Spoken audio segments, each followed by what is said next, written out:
जागरणजोश.com के इस वीडियो में आप सभी का स्वागत है। मैं हूं सैयद सौबान। इस वीडियो में हम जानेंगे कि आज के करंट अफेयर से क्या कुछ सवाल बनाए जा सकते हैं, उनके सही जवाब क्या होंगे और उनसे रिलेटेड कुछ की फैक्ट्स के बारे में भी जानेंगे। तो चलिए शुरू करते हैं पहले सवाल के साथ। संयुक्त राष्ट्र की तरफ से जारी एक ताज़ा रिपोर्ट के अनुसार जलवायु आपदाओं से सबसे ज़्यादा प्रभावित होने वाले देशों में भारत निम्न में से किस स्थान पर है? तो इसका सही जवाब है ऑप्शन सी, तीसरा। तो दोस्तों आपको बता दें कि संयुक्त राष्ट्र की तरफ से एक जारी रिपोर्ट की गई है, उसमें बताया गया है कि जलवायु आपदाओं के मामले में सबसे ज़्यादा जो प्रभावित देश हैं उसमें भारत, हमारा देश, तीसरे स्थान पर है। रिपोर्ट में चीन और अमेरिका के बाद भारत को तीसरे नंबर पर रखा गया है और चीन में करीब 600, अमेरिका में 467 और भारत में 300 से ज़्यादा प्राकृतिक आपदाएं दर्ज की गई हैं। इसके अलावा अन्य देश भी हैं जिसमें कि फ़िलीपींस है, इंडोनेशिया है, जापान है, वियतनाम है, मैक्सिको है, बांग्लादेश है और अफ़गानिस्तान है, इसमें शामिल हैं।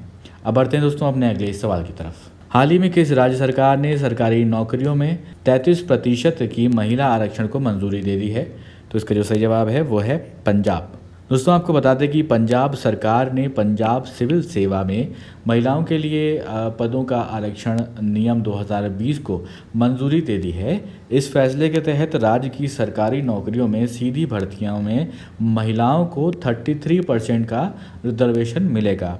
वहीं मुख्यमंत्री अमरिंदर सिंह की कैबिनेट ने युवाओं को रोजगार देने के मकसद से राज्य रोजगार योजना 2020-22 को भी मंजूरी दी है। इस वीडियो में आगे बढ़ने से पहले एक ज़रूरी सूचना आप सभी के लिए। हमारी वेबसाइट जागरणजोश.com पर अगर आप करंट अफेयर्स पढ़ना चाहते हैं तो आपको अपने ब्राउजर में टाइप करना है www.jagranjosh.com, जिसके बाद आपको हमारी वेबसाइट का होम पेज नजर आएगा। इसके बाद आपको करंट अफेयर्स के टैब पर जाना है। ड्रॉप डाउन में आपको मंथ वाइज करंट अफेयर्स मिल जाएंगे, जहां आप मंथ के हिसाब से करंट अफेयर्स पढ़ सकते हैं। जब आप करंट अफेयर्स टैब पर क्लिक करेंगे तो आपको कुछ इस तरह से पेज नजर आएगा। अगर आप कैटेगरी वाइज करंट अफेयर्स पढ़ना चाहते हैं तो आप अपनी पसंद के हिसाब से कोई भी कैटेगरी चूज कर सकते हैं, जिसमें latest, national, international, sports, technology और इकोनॉमी जैसी कैटेगरीज मौजूद हैं।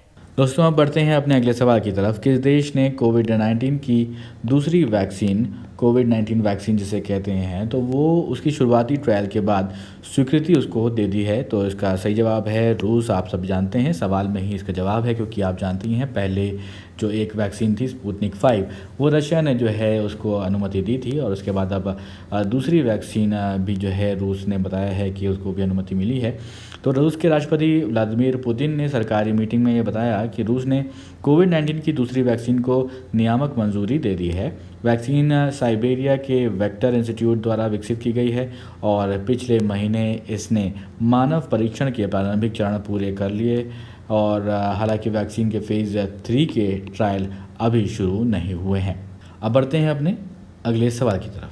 जम्मू कश्मीर प्रशासन ने हाल ही में किसे 14 महीने बाद नज़रबंदी से रिहा किया है? और इसका जो सही जवाब है महबूबा मुफ्ती का नाम है। दोस्तों आपको बता दें कि आप जानते होंगे पीडीपी की अध्यक्ष यानी कि पीपल्स डेमोक्रेटिक पार्टी की अध्यक्ष एवं पूर्व मुख्यमंत्री महबूबा मुफ्ती को 14 महीने बाद 13 अक्टूबर 2020 को प्रदेश सरकार ने रिहा कर दिया है। जम्मू कश्मीर में अनुच्छेद 370 हटने के बाद से ही वो नज़रबंद थीं और उन्हें अब रिहा किया गया है। उनकी 14 महीने बाद रिहाई हुई है। जम्मू कश्मीर में 5 अगस्त 2019 को आर्टिकल 370 के प्रावधानों को हटाने के साथ ही महबूबा मुफ्ती को पब्लिक सेफ्टी एक्ट यानी कि जो पीएसए है उसके तहत हिरासत में लिया गया था। तब से अब तक उनकी हिरासत की अवधि लगातार बढ़ाई जा रही थी और अब जो है वो छूट गई हैं। अब बढ़ते हैं दोस्तों अपने अगले सवाल की तरफ। केंद्र सरकार ने किसान रेल के माध्यम से अधिसूचित फलों एवं सब्जियों की ढुलाई पर कितने प्रतिशत सब्सिडी देने का आदेश जारी किया है? इसका सही जवाब है 50%, 50%। दोस्तों आपको बता दें कि केंद्र सरकार ने किसान रेल के माध्यम से अधिसूचित फलों और सब्जियों की ढुलाई पर 50% सब्सिडी देने का आदेश दिया है। ये subsidy Operation Green top to total योजना के तहत दिया जाएगा और केंद्र के आत्मनिर्भर भारत अभियान के तहत खाद्य प्रसंस्करण उद्योग मंत्रालय ने पायलट आधार पर 6 महीने के लिए ऑपरेशन ग्रीन योजना का विस्तार करके टमाटर, प्याज और आलू से लेकर सभी जो फल एवं सब्जियां हैं टोटल उसको जो है इस दायरे में लाने की घोषणा की थी। अब दोस्तों बढ़ते हैं अपने अगले सवाल की तरफ। हाल ही में किस देश ने क्वाड समूह के विस्तार के लिए समान विचारधारा वाले देशों को आह्वान किया है? तो इसका जो सही जवाब है वो है अमेरिका। दोस्तों आपको बता दें, अमेरिका के उप विदेश मंत्री स्टीफन बेगन ने कहा कि भारत, ऑस्ट्रेलिया और जापान और अमेरिका का समूह स्वतंत्रता और खुले हिंद प्रशांत क्षेत्र का समर्थन करने के लिए अन्य देशों की खातिर खोला जा सकता है। और इन चारों देशों के समूह को क्वाड नाम से जाना जाता है और चीन के बढ़ते क्षेत्रीय प्रभाव को रोकने के लिए अमेरिका क्वाड देशों के बीच सहयोग बनाने पर जोर देता रहा है। अब दोस्तों वो सवाल जिसका जवाब हमने आपसे पिछले वीडियो में पूछा था, सवाल था कि हाल ही में किस देश को फाइनेंशियल एक्शन टास्क फोर्स यानी कि FATF की ग्रे लिस्ट में बरकरार रखा गया है? इसका सही जवाब है पाकिस्तान। दोस्तों आपको बता दें कि financial action task force FATF ने घोषणा करी है कि पाकिस्तान को संगठन की ग्रे सूची के तहत रखा जाएगा। FATF के एशिया प्रशांत समूह ने follow up report on mutual evaluation of Pakistan शीर्षक से एक रिपोर्ट प्रस्तुत करी है और पाकिस्तान को ग्रे लिस्ट में डालने का फैसला इस रिपोर्ट के आधार पर लिया गया था।